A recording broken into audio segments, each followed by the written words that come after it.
விஜய் பெரும்பான்மை இல்லை, அந்த பெரும்பான்மையை மற்றவர்கள் மூலம் நிரப்புவதற்கு முயற்சித்த போது இவர்கள் தாமாகவே பல விதமான கருத்துக்களை சொல்லி பாசிச பாஜக வந்துவிடக் கூடாது என்பதற்காக போனது போல தங்களுக்கு ஆட்சியின் மீது இருந்த அரிப்பால் அங்கே சென்று விட்டார்.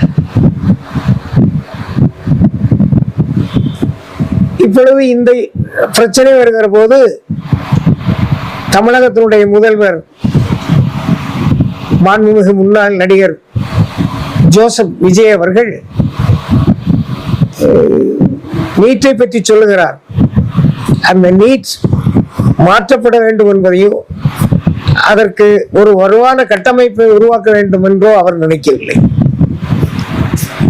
தமிழ்நாட்டிலே மாணவர்கள் இளைஞர்கள் எழுச்சியாக இந்த போராட்டம் நடத்துகிற போது இதை தடுப்பதற்கு